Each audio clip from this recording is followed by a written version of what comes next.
Hello students, welcome to Raghav Pathshala. आज हम इस वीडियो में एक्सरसाइज 7.2 का क्वेश्चन नंबर 8 डिस्कशन करेंगे। तो क्वेश्चन नंबर 8 क्या कह रहा है आपका, if A and B are, A आपको दे रखा है -2, बी आपको दे रखा है 2, -4 respectively, find the coordinates of P. आपको पी के क्या फाइंड करने, कोऑर्डिनेट फाइंड करने। तो पहले मैं बना देता हूं इसका डायग्राम। तो डायग्राम कुछ इस टाइप का बनेगा कि ये हो गया आपका ए पॉइंट और ये हो गया आपका कौन सा पॉइंट, बी पॉइंट।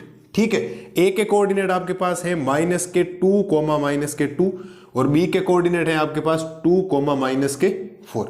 ठीक है, अब कोऑर्डिनेट तो फाइंड करने पी के, तो पी के क्या है, सच दैट, यहां कुछ लिखा हुआ है, लाइन मिट गई है तो मैं लिख देता हूं एक बार। ये है आपके सच दैट एपी इक्वल, आपके पास कुछ गिवन है भाई, क्या है आपके पास, गिवन है। तो गिवन क्या है, ध्यान देना, इधर आप लिखेंगे गिवन है आपके पास जो आपको दे रखा है। गिवन है आपके पास कि जो ये एपी है वो 3/7 पार्ट है किसका, ए बी का, ये दे रखा है। And P lies on the line segment A B, P जो है वो लाइन सेगमेंट ए बी पर स्थित है। तो हम यहां बना देंगे इसका पी पॉइंट। क्या बनाएंगे, ये हो गया पी पॉइंट। तो ये m/n में क्या करेगा, इसको डिवाइड करेगा और इसके कोऑर्डिनेट क्या होंगे, x, y। आपको ये 100% पता होना चाहिए, ये वैल्यू होती है आपके x1 की, ये वैल्यू होती है आपके पास y1 की, ये वैल्यू होती है आपके पास x2 की, ये वैल्यू होती है आपके पास y2 की। ये हमने एक लाइन सेगमेंट बनाया। इसने बोला कि ए बी एक लाइन सेगमेंट है जिसके कोऑर्डिनेट है -2, -2, जिसको हमने x1 y1 बोला। बी कोऑर्डिनेट है 2, -4 x2 y2 और p इसके बीच में है, तो उसके p के क्या फाइंड करने, आपको कोऑर्डिनेट फाइंड करने, ये आपको दे रखा है। अब मेन मुद्दा है कि अगर x के मुझे कोऑर्डिनेट फाइंड करने, तो आप ध्यान देना, देखो इधर मैं अगर इधर बातें कुछ लिखूं, आप लिखेंगे कोऑर्डिनेट ऑफ p, आप लिखेंगे from section formula, from section formula, section formula तो लगेगा। सेक्शन फॉर्मूला क्या कहता है कि x की वैल्यू तो होती है आपके पास mx2 प्लस का nx1 अपॉन में होता है m+n, कोमा y का फॉर्मूला होता है आपके पास my2 प्लस ny1 अपॉन में होता है m+n। y1 y2 x1 x2 तो आपके पास पड़ा है, x1 x2 y1 y2 की वैल्यू तो आपके पास मौजूद है। ठीक है, मेन है कि आपको m और n की क्या चाहिए वैल्यू, m और n दे नहीं रखा। तो एक रिलेशन आपके पास है, रिलेशन है कि AP इक्वल है 3/7 AB। तो ध्यान देना, इसको थोड़ा सोल्व करता हूं। ये हो गया AP, ये मल्टीप्लाई वाला इधर आ जाएगा डिवाइड में, ये हो गया 3/7। अब एक बात बताओ, मुझे रेशियो किसका निकालना, मुझे AP/AB का थोड़ी निकालना, मुझे जो रेशियो निकालना है वो निकालना है AP/BP का। मुझे रेशियो किसका निकालना है, AP और BP का, क्योंकि रेशियो दिए है ना, ये m है, ये क्या है n। तो AP/BP का निकालना है। तो AP की वैल्यू तो मेरे पास आ गई है 3, तो मैं यहां लिख सकता हूं कि AP तो आपके पास आ गया 3।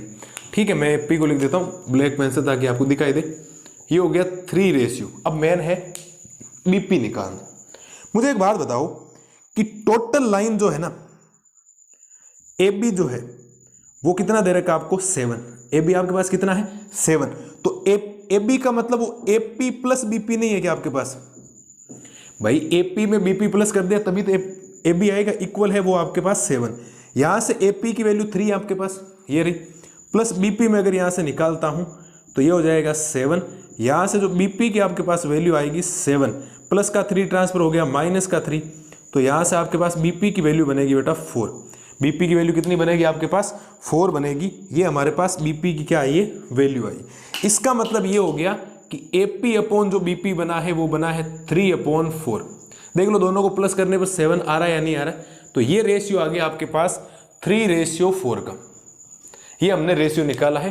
थोड़ी चीजों को ध्यान से देखें, आराम से सोच समझ के काम करेंगे तो इजी वे में काम हो जाएगा। हमें दे रखा था AP इक्वल 3/7, रेशियो आने के बाद ही फर्स्ट क्वेश्चन बन गया। अभी आगे से आ जाए, कोई दिक्कत नहीं आएगी। अब देखो वैल्यू पुट करते हैं। तो वैल्यू पुट करोगे तो x तो आपको निकालना है, m की वैल्यू है आपके पास 3 मल्टीप्लाई x2 है आपके पास 2 प्लस n है आपके पास 4 मल्टीप्लाई x1 की वैल्यू है -2 अपॉन में हो जाएगा m+n मतलब 3 + 4 कोमा y आपको निकालना है, m की वैल्यू है 3 y2 की वैल्यू है आपके पास माइनस का 4, y2 कितना बेटा माइनस का 4 प्लस n है आपके पास 4 मल्टीप्लाई y1 है आपके पास माइनस का 2, y1 है आपके पास माइनस का 2 अपॉन m है 3 प्लस n है 4।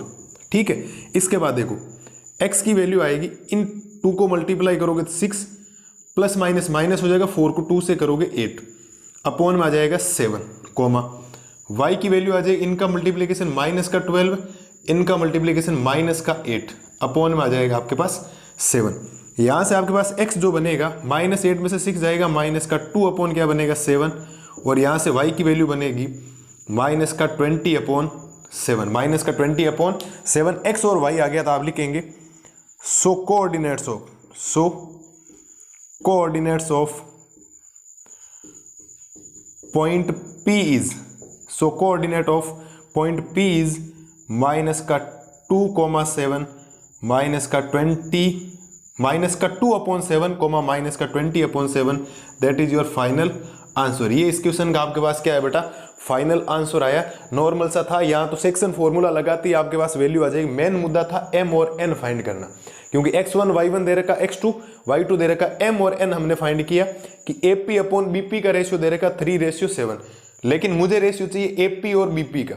तो अगर AP 3 है तो डेफिनेटली BP कितना होगा 7, क्योंकि 4 होगा ना, क्योंकि AB जो कंप्लीट लाइन है वो है 7, तो 3 अगर AP का हिस्सा हो गया, पार्ट हो गया, पीछे BP के लिए कितना बचा 4 बचा, तो 3:4 में डिवाइड हो गया।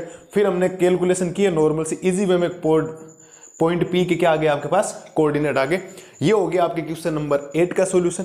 कोई दिक्कत मेरे हिसाब से आपको नहीं होनी चाहिए, एक बार आप आराम से इस क्वेश्चन को देख लें। ठीक है, तो मिलते हैं जल्दी क्वेश्चन नंबर 9 का सॉल्यूशन लेके, तब तक के लिए थैंक यू।